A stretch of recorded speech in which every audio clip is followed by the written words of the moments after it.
Going on to the last section of Chapter 3, Topic 3.5 Exponential Growth and Decay and Modeling Data. These are the objectives, pretty much following what we've just said. We'll also take a look at Newton's law of cooling and then expressing exponential model in base B. Now here, this is showing basic growth and decay. And as you probably would imagine, if your value of K in this formula is greater than 0, it will show increasing values, the line rising from the left going to the right, while if K is less than 0, that is a negative value, it will show decreasing from left to right. So again, first diagram, A, exponential growth, B, exponential decay. Looking at example 1, here is our basic formula for exponential growth. And we're going to need to read this over and then substitute what we know into this formula.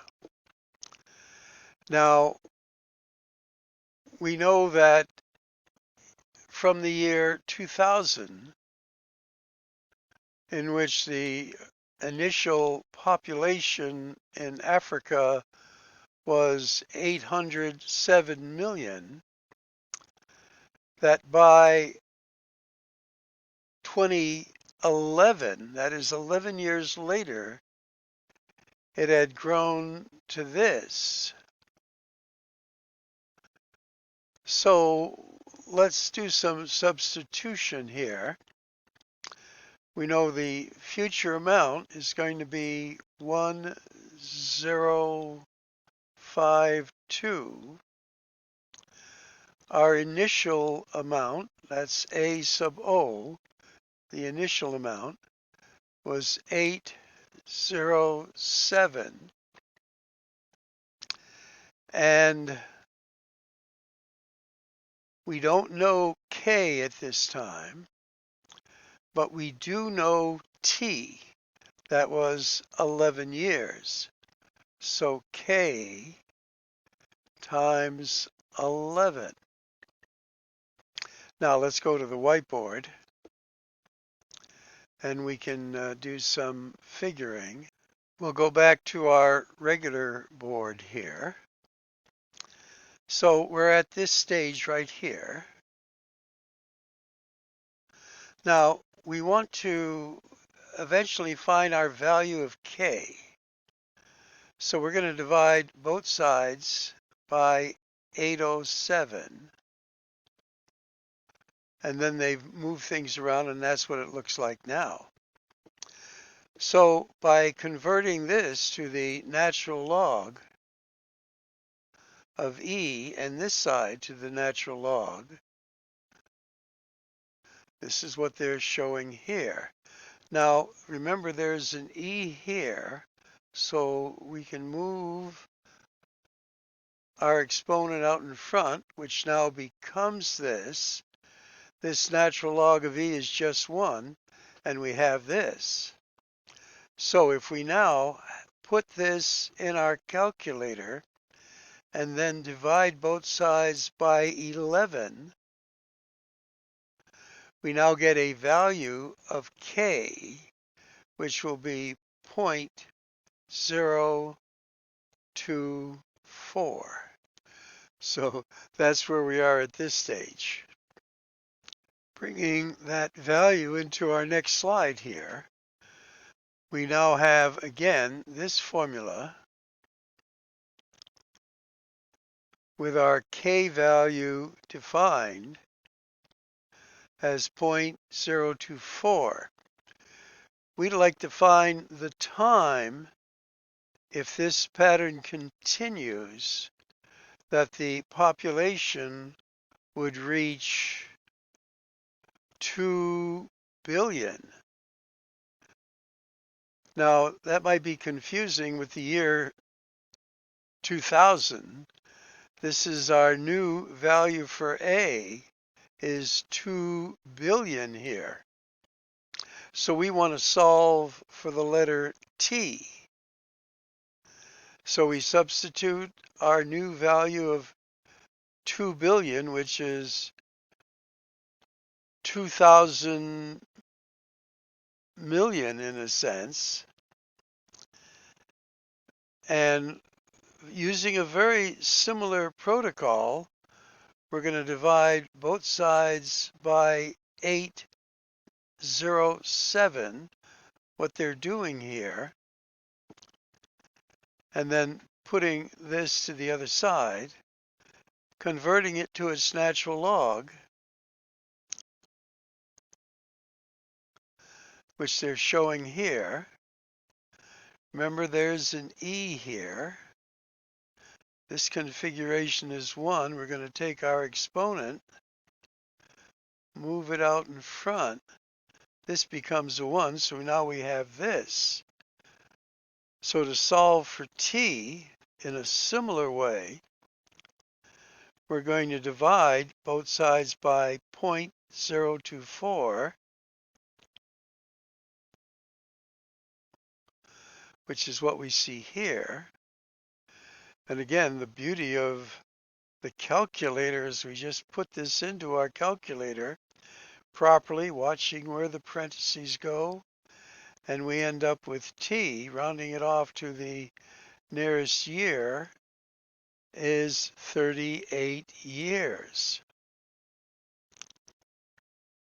And summarizing, we could say that in the year 2038, Africa's population will reach 2 billion, or 2,000 million. Again, kind of complex, but using the rules that we've had so far, and then having this as an example, we have modeled exponential growth.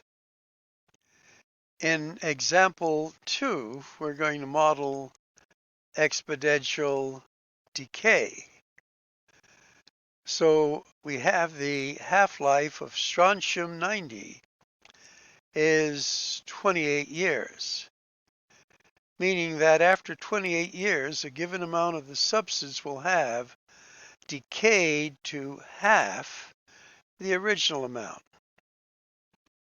Find the exponential decay model for strontium-90.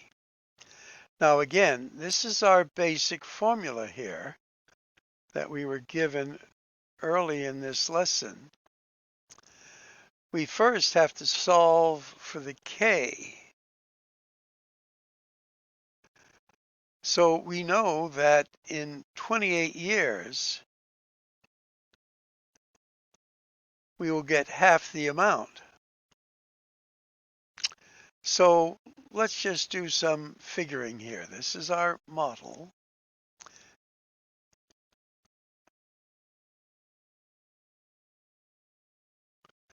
Now, what will be if we start with the whole?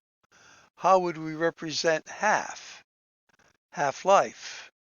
Well, would you agree with 1/2, or you could use 0.5 here. They're using 1/2. We could use 0.5. This is just a 1. And then we have E,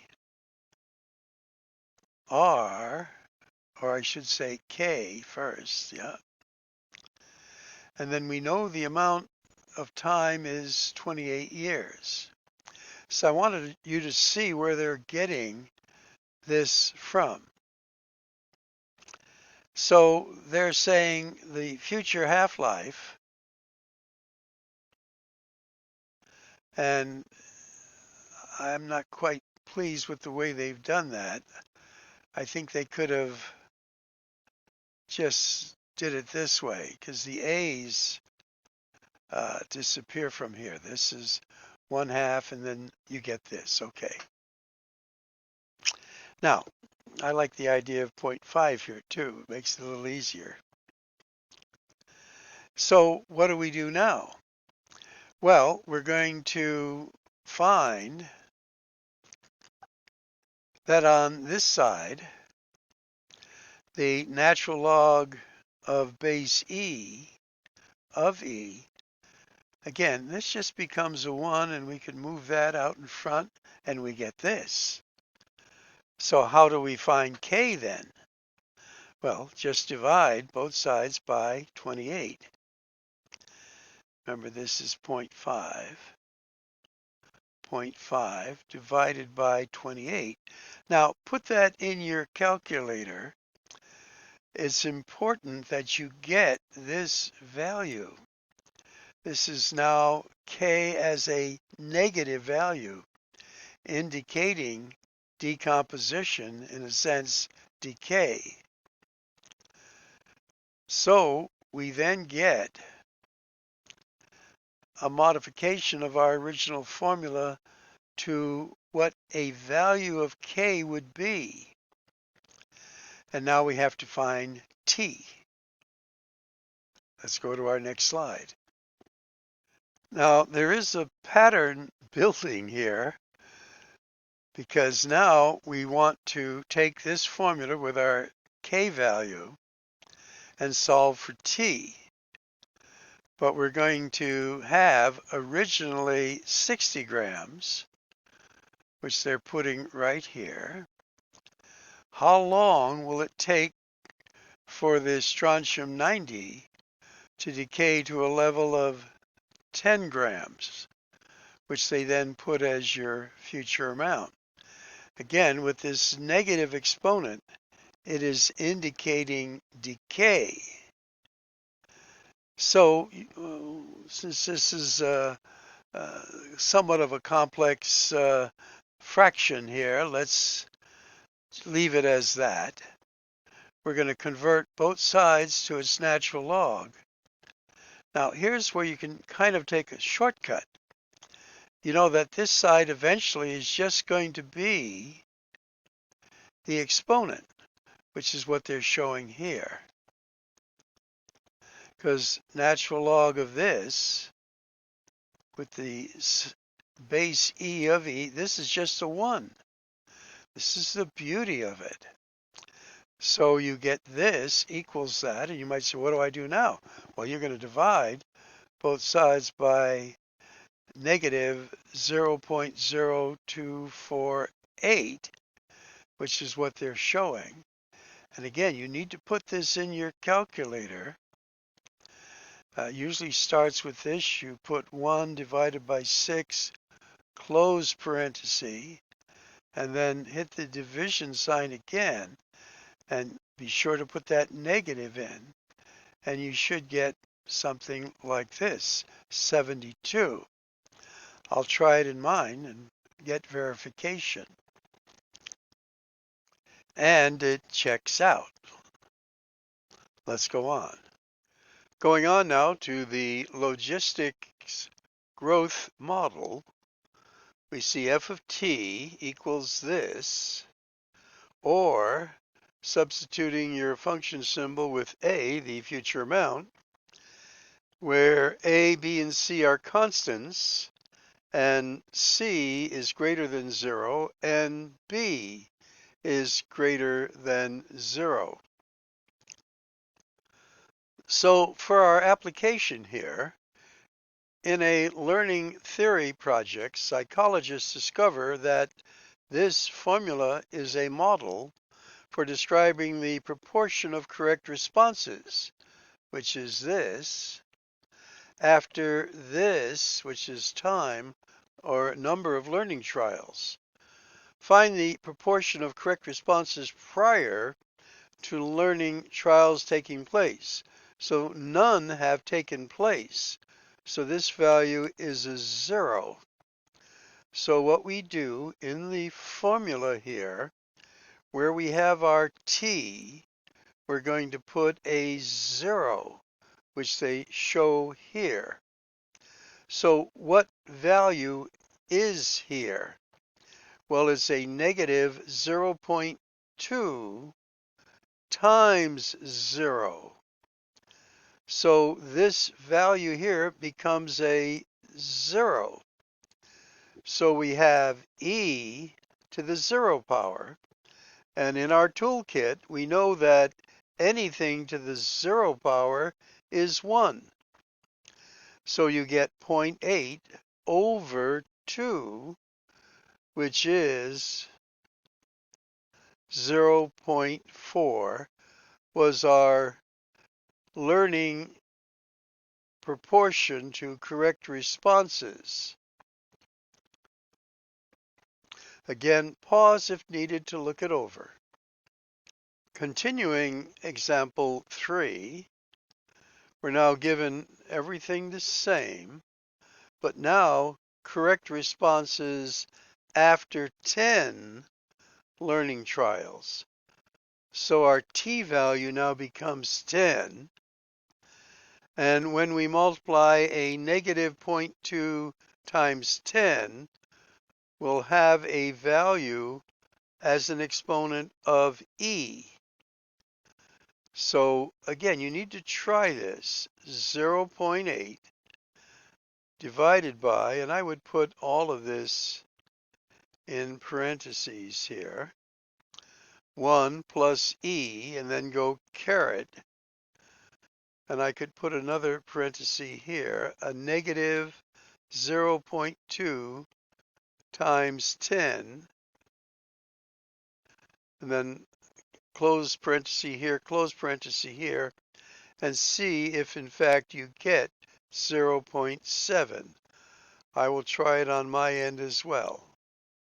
Okay, when I did it following what I've suggested here, I get this, and then if you're rounding it to 1 decimal place, there is your answer. Okay, let's go on. Now, as we complete what they're asking about example 3, here's our same formula again, but they're asking what is the limiting size of this function, the proportion of correct responses, as continued learning trials take place. Well, what limits it is our numerator here, 0.8. All right, let's go on. Now, another formula that we're going to work with is Newton's law of cooling, where the temperature T of a heated object at a given time, lowercase t, is given by this formula. And notice we need to find a K and then insert perhaps later a T. Now T sub O and any sub O indicates the initial temperature.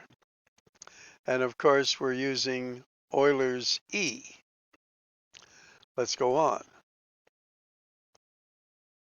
Now in example 4, we have an object that is heated to 100 degrees Celsius.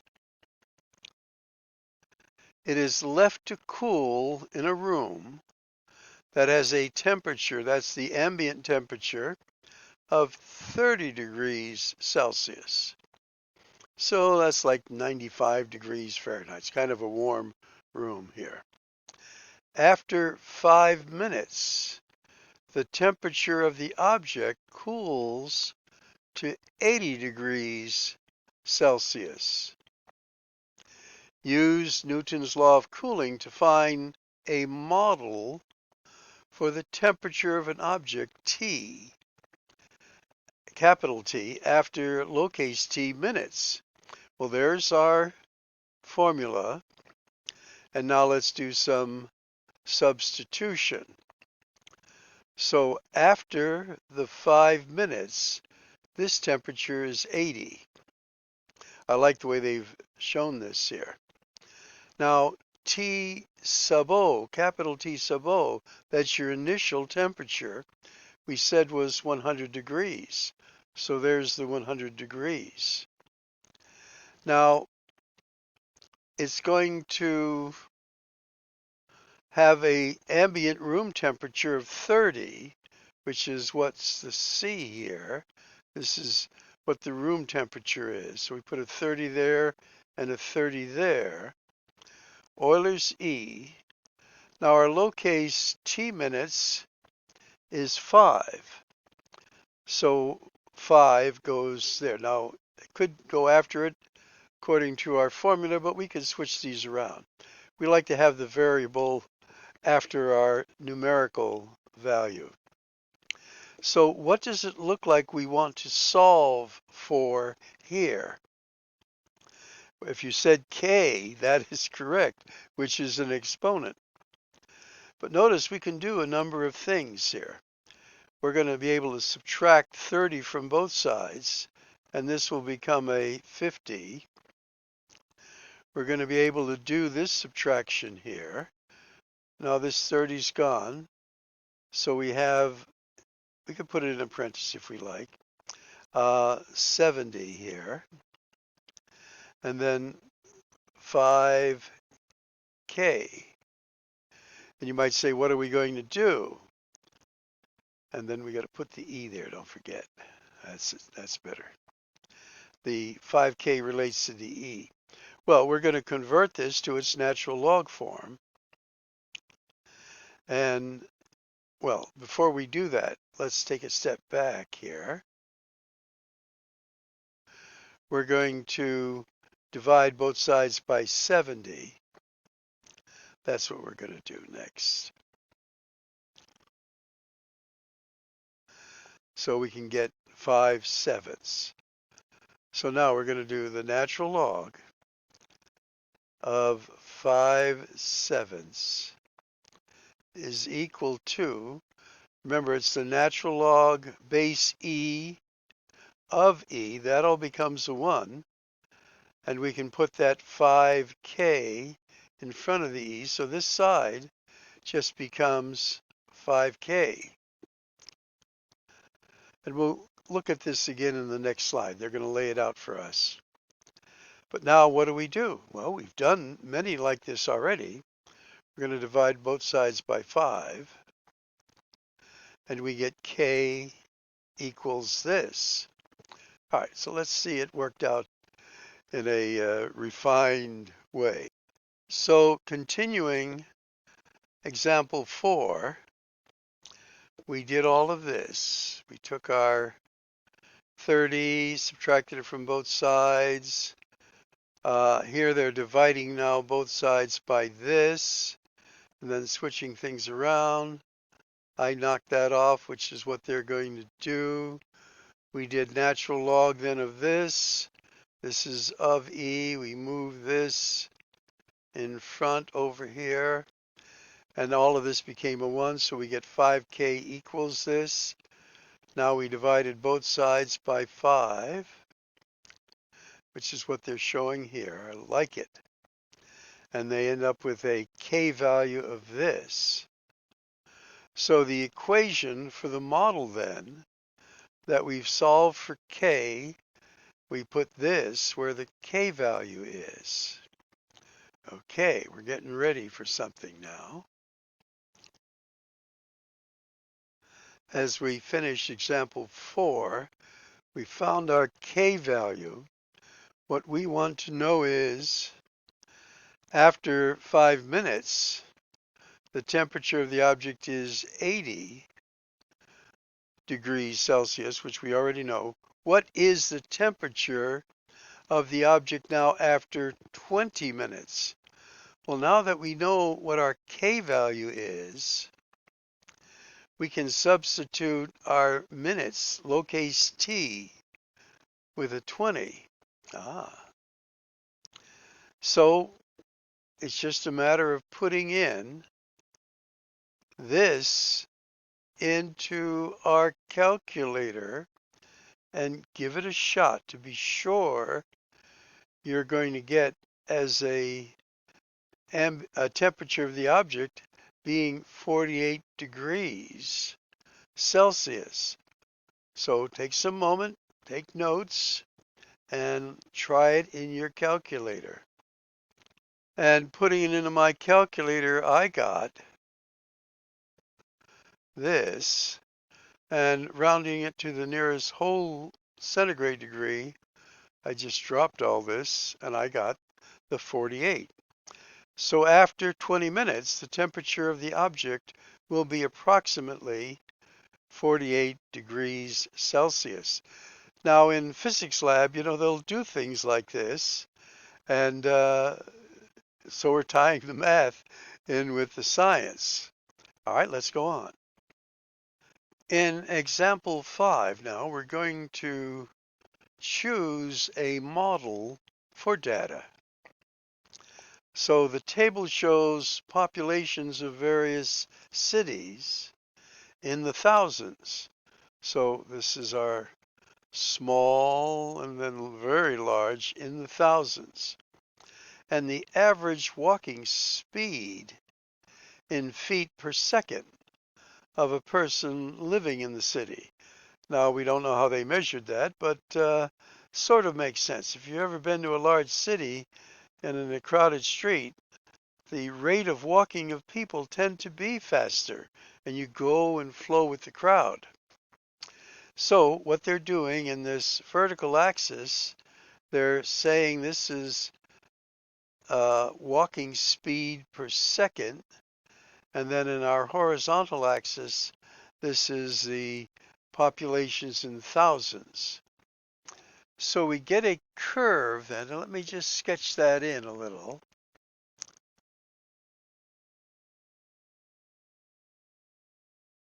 That looks like that. And just to review our curves here, we said exponential growth looks like this. Logarithmic growth looks like this. So which curve might this suggest? And if you said logarithmic growth, that makes sense.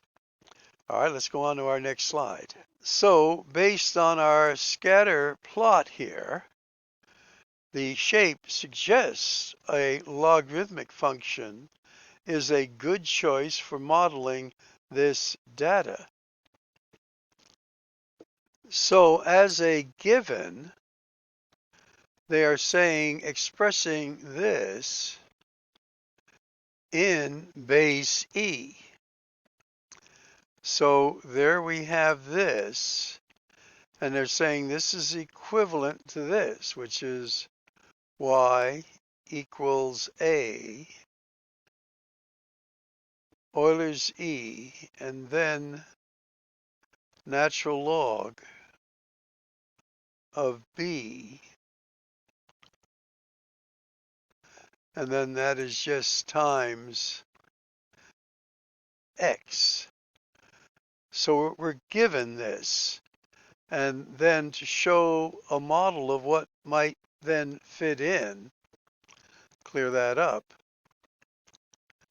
If we have this, then all we're going to do is take this part here, put it in its natural log form, and if you, in your calculator, take the natural log of 7.8, it becomes 2.054x.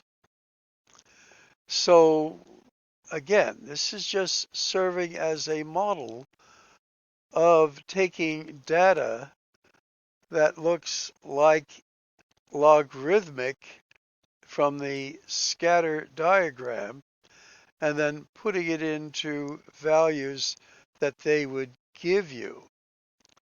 Okay, it's not necessarily coming from that scatter diagram that we have, but these values. All right, long enough. We'll wrap this up.